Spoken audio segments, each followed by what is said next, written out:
Assalamualaikum, jumpa lagi. Jadi sebelumnya terima kasih banyak telah klik video ini. Nah, di sini karena masih ada di beberapa daerah yang masih mengikuti seleksi PPK.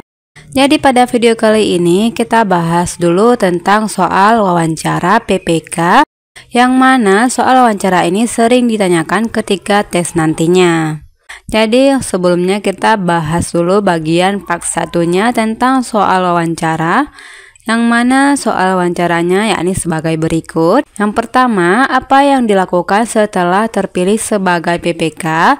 Atau sering juga ditanyakan, apa yang akan Anda lakukan jika terpilih sebagai PPK? Nah, di sini kita bisa memberikan jawaban. Jika terpilih, saya akan melaksanakan tugas, wewenang, dan tanggung jawab selaku PPK sebagaimana yang telah diatur dalam Undang-Undang Nomor 7 Tahun 2017 dan PKPU 8 Tahun 2002. Kemudian yang kedua, ada juga pertanyaan, apa alasan kami harus memilih Anda? Pertanyaan ini hampir mirip dengan pertanyaan nomor 1 tadi. Di sini kita bisa memberikan jawaban, saya merasa cocok dengan lamaran ini yang mana saya mampu melakukan tindakan dalam rangka penyelenggaraan pemilu dengan tegas, memenuhi tugas dan kewajiban saya sebagai anggota PPK dengan sebaik-baiknya, sesuai dengan ketentuan peraturan perundang-undangan. Oke, jadi ini cukup jelas ya, dan ini bisa dipersingkat lagi kalau kalian tidak mau menjawab panjang lebar seperti ini. Yang jelas harus memberikan jawaban yang tepat dan akurat. Kemudian ada juga pertanyaan wawancara, ceritakan tentang diri Anda secara singkat. Nah, pertanyaan ini sudah umum ya, artinya sering sekali ditanyakan pada tes wawancara. Di sini kita bisa memberikan jawaban seperti berikut.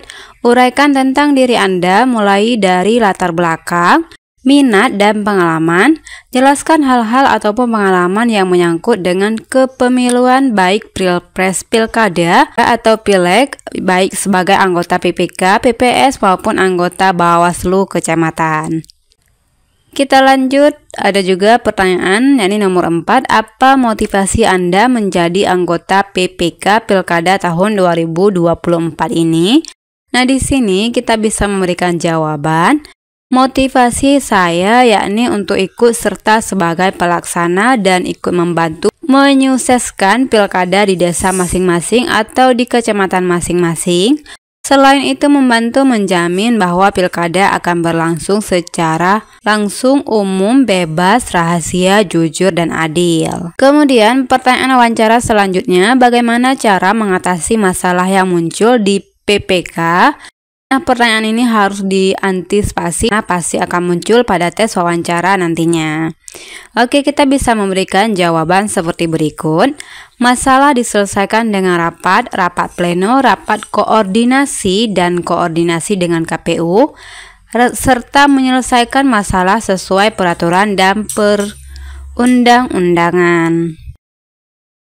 Oke, kita lanjut pertanyaan terakhir. Kita sudahi sampai 6 pertanyaan dulu dan kita lanjutkan pada video selanjutnya untuk pertanyaan berikutnya.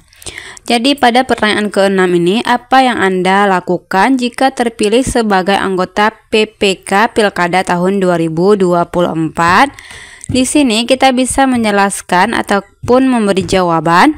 Saya akan melaksanakan pemungutan suara dan memastikan pemilihan kepala daerah akan berlangsung sesuai asas, yakni langsung, umum, bebas, rahasia, jujur, dan adil. Jadi seperti itu rangkaian jawaban dari pertanyaan wawancara ini. Mudah-mudahan bisa membantu teman-teman dalam mengikuti tes PPK. Dan semoga lulus, amin. Oh ya, sebelumnya saya minta tolongnya untuk klik subscribe, like, dan juga komen. Assalamualaikum warahmatullahi wabarakatuh.